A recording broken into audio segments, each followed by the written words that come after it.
पिता और पुत्र और पवित्र आत्मा के नाम पर। प्यारे भाइयों और बहनों, सबों को जय यीशु। आज 24 जुलाई कलीसिया वर्ष का 17वां सप्ताह में प्रवेश करती है। आज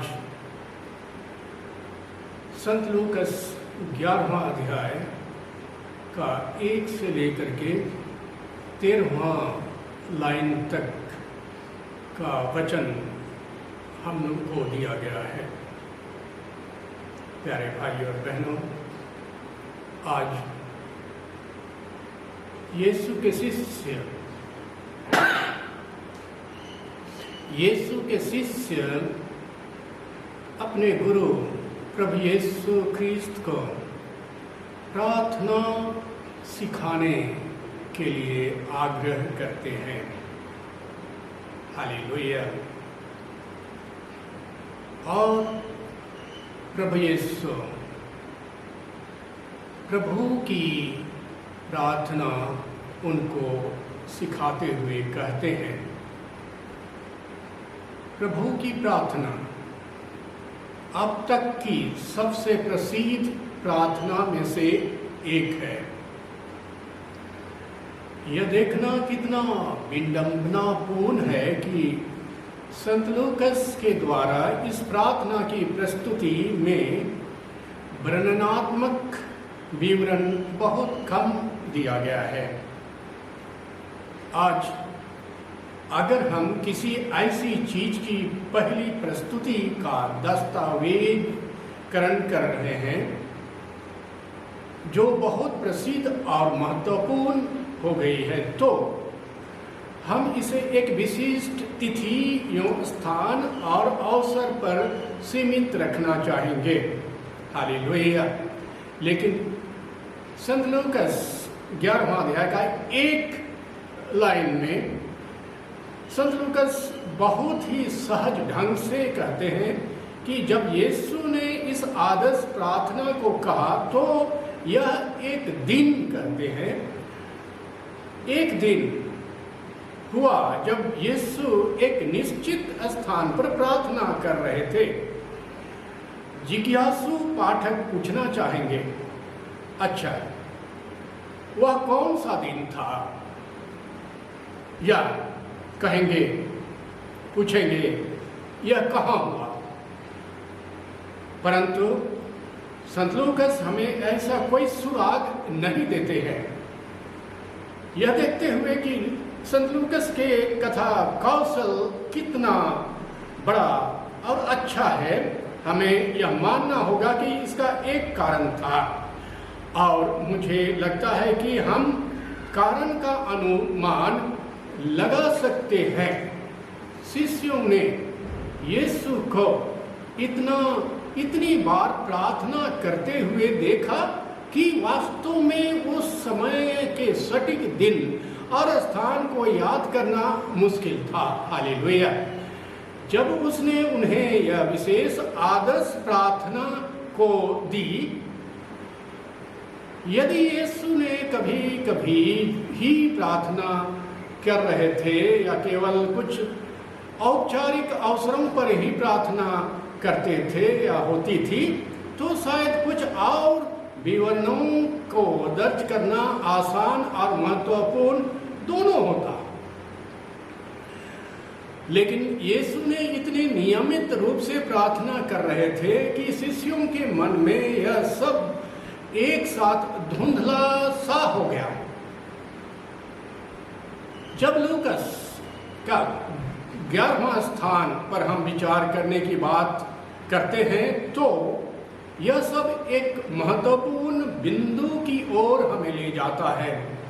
अक्सर हम सोचते हैं कि प्रार्थना करते समय शिष्यों ने जो कुछ कहा था वे शब्द मात्र थे, लेकिन वास्तव में शिष्य जो चाहते थे वह मुख्य वाक्यांश या प्रार्थना वस्तुओं की एक सूची थी, सूची नहीं थी।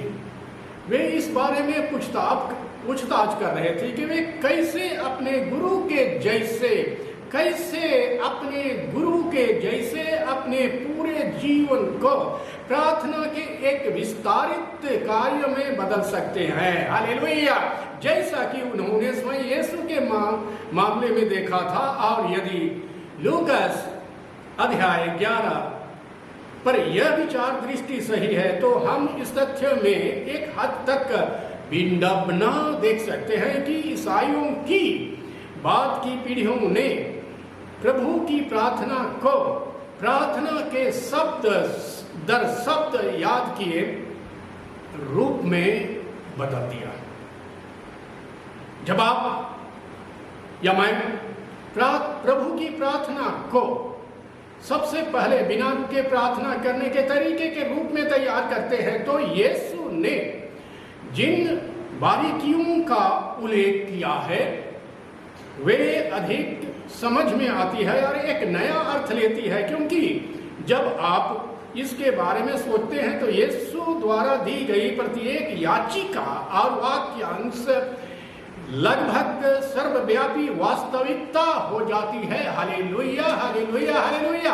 हम इस समय विचार करें प्यारे भाई और बहनों, हम किस लिए प्रार्थना करते हैं?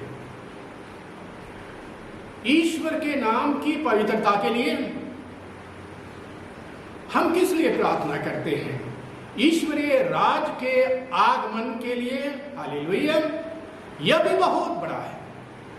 हम किस लिए प्रार्थना करते हैं? दैनिक रोटी और निरंतर क्षमा पाने के लिए। हम इस तथ्य के आधार पर क्षमा किए जाने की प्रार्थना करते हैं कि हम स्वयं हर समय क्षमा के कार्यों में लगे रहते हैं। हालेलुया। हम किस लिए प्रार्थना करते हैं? कि हम प्रलोभन में ना पड़े। जैसे आज के प्रार्थना प्रभु सिखाते हैं, इनकी चर्चा करते हैं। और ऐसा कब होता है? जब परीक्षा में नहीं पढ़ना चाहते हैं हम। क्या यह सिर्फ अगले आधे घंटे के लिए इस विशेष दिन का संतुलन कल या प्रलोभन कुछ ऐसा है जिससे हम हमेशा के लिए बचना चाहते हैं? हालेलुया। कोई भी जो हमें इस मार्ग पर विचार करवाता है या विचार करते हुए सुनता है, यह निष्कर्ष नहीं निकलता है कि प्रभु की प्रार्थना मुख्य रूप से कुछ अनुरोधियों की एक सूची है। कुछ अनुरोधियों की एक सूची है। नहीं, एक तरह से दो संक्षिप्त उदाहरण जो यीशु हमको जीवन में इस परिप्रेक्ष्य में चल रही प्रार्थना के रूप में वापस देते हैं। यह हमें याद दिलाती है कि प्रार्थना हर समय सामने आती है और सुविधाजनक मौसम या क्षणों की प्रतीक्षा नहीं करती है। प्रार्थना हमेशा विनय नहीं होता। प्रार्थना को हमें जीवन के सुरक्षा कोनों में नहीं बांधा जा सकता है, नहीं बांध सकते हैं। प्रार्थना को हमारे जीवन के सुरक्षित कोनों में नहीं बांधा जा सकता है। यह हमारे जीवन के उबड़ खाबड़ में अप्रत्याशित है। ऐसी प्रार्थनाएं भी होंगी जो ऐसे ही जीवन के पूरे दौर में घटित होती है। हालेलुया। पिता पुत्र सादृश्य के बारे में क्या, जिसके साथ यीशु ने निष्कर्ष निकाला, जैसा कि कोई भी माता पिता आपको बता सकते हैं। एक बेटा या बेटी जो मछली या अंडा मांगता है, उसके सिर्फ एक बार ऐसा अनुरोध करने की संभावना नहीं है। बच्चों को हर समय खाने की यह कष्टप्रद आवश्यकता होती है। अब जैसा कि कोई भी माता पिता आपको बता सकते हैं, कभी कभी आपके बच्चों से अनुरोधों की भारी मात्रा कभी कभी आपको अजीब सांप या बिच्छू फेंकने के लिए प्रेरित कर सकती है। ओह, सचमुच बिल्कुल नहीं, लेकिन ऐसे समय होते हैं। Hallelujah, hallelujah.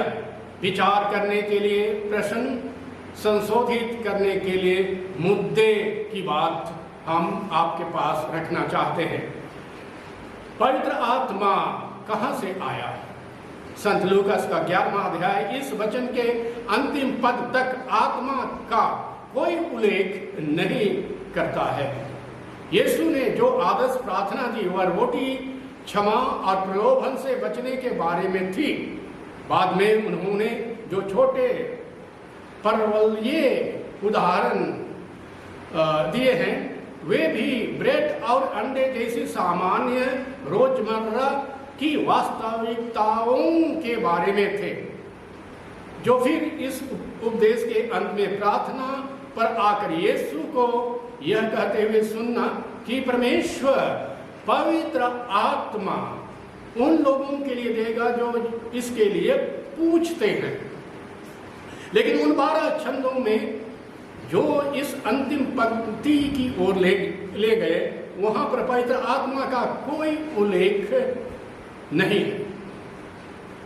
यीशु की आदर्श प्रार्थना में आत्मा का उल्लेख नहीं है। उपमाओं में लोग पवित्र आत्मा के बारे में बात नहीं कर रहे हैं। यीशु उस बात का उल्लेख करने के साथ समाप्त क्यों करते हैं जो पहले सामने नहीं आई थी? हालेलुया! इसे समझने की जरूरत है हमें। शायद इसका उत्तर यह है कि हम इसे जानते हैं या नहीं। हमारी सभी प्रार्थनाओं में, हमारे सभी पूछने और भीख मांगने और भगवान से विनती करने में हम अंत में जो मांग रहे हैं और जो हम निश्चित रूप से अंत में प्राप्त करेंगे ही।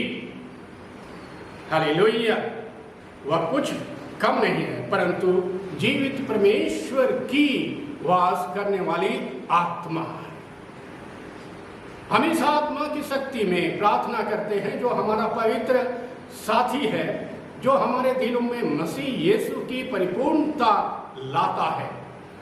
और जब हम आत्मा की शक्ति में प्रार्थना करते हैं तो हम पाते हैं कि वही आत्मा हम में रहती है और हमें आश्वस्त करती है कि चाहे कुछ भी हो जाए हम एक प्रेममय ईश्वर की सेवा करते हैं जो हमारे जीवन के प्रत्येक क्षण में हमें कोमलता से धारण करता है। हालेलुया! फिर हम कहेंगे संत लूकास का 11वां अध्याय जो हमारे आज का सुसमाचार का मुख्य शब्दांश है में यह शायद सबसे अच्छी खबर है।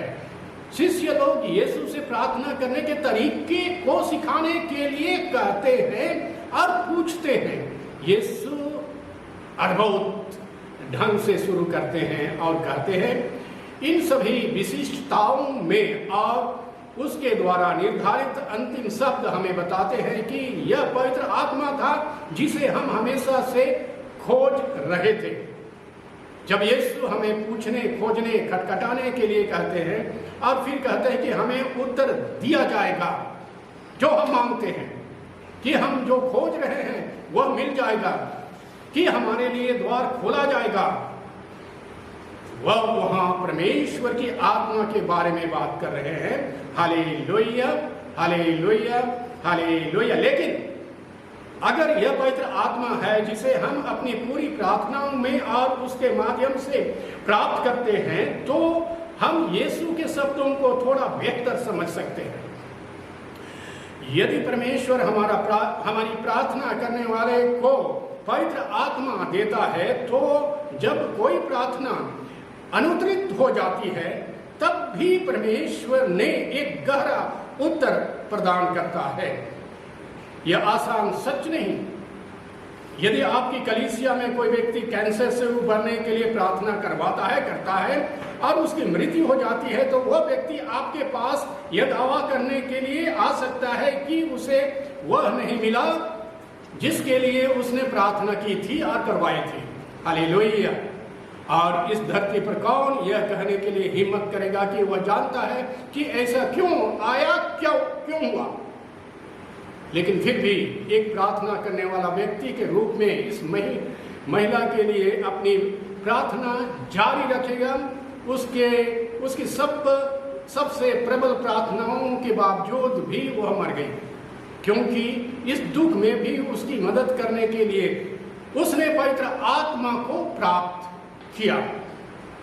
उस ईश्वरीय प्रेम का प्रमाण आत्मा की कोमल सेवकाई के माध्यम से आता है, जो हम सभी को आश्वस्त करता है कि सुसमाचार अभी भी सत्य है, पुनरुत्थान की आशा है, अभी भी वास्तविक है, और यीशु अपनी आत्मा के द्वारा हमारे दिलों में रहता है। Hallelujah, hallelujah. हमारे प्रभु यीशु ने यह भी उम्मीद नहीं की होगी कि हम एक अनुत्तरित प्रार्थना के लिए परमेश्वर को धन्यवाद देंगे। अगर आपको इसमें संदेह है तो यीशु के द्वारा दिए गए उदाहरण मिसाल पर गौर करें। एक अंधेरी रात बहुत पहले गेत्सेमनी नामक स्थान पर उसने एक अनुरोध किया था और अंत में उसके पिता को ना या नहीं कहना पड़ा। कष्ट का एक निश्चित कड़वा प्याला यीशु के पास से नहीं गुजरेगा। अगली बार जब हम जानते हैं कि यीशु ने प्रार्थना की तो वह उपमान में चिल्ला रहा था, मेरे भगवान क्यों तुमने मुझे छोड़ दिया। यीशु एक अनुत्तरित प्रार्थना से विलाप की ओर चले गए और फिर भी उनका प्रार्थना जीवन अक्षुण्ण बना रहा। उसके पिता ने कहा था कि नहीं, उसे कुछ समय के लिए छोड़ना पड़ा, लेकिन इससे पहले कि वह अपना सिर झुकाया मर गए। यीशु ने उसी पिता से कहा, मैं तुम्हारे हाथों में अपनी आत्मा देता हूँ। हमारे जीवन में भी हमारी हर प्रार्थना उस कृतज्ञता के योगदान करती है जब हम परमेश्वर के प्रति कृतज्ञ होकर जीवन जीते हैं। यहाँ तक कि हमारे सबसे निराश होने पर भी पवित्र आत्मा हम में है और हम हर बार प्रार्थना करने पर उसी आत्मा का और अभिषेक प्राप्त करते हैं। Hallelujah, hallelujah, hallelujah.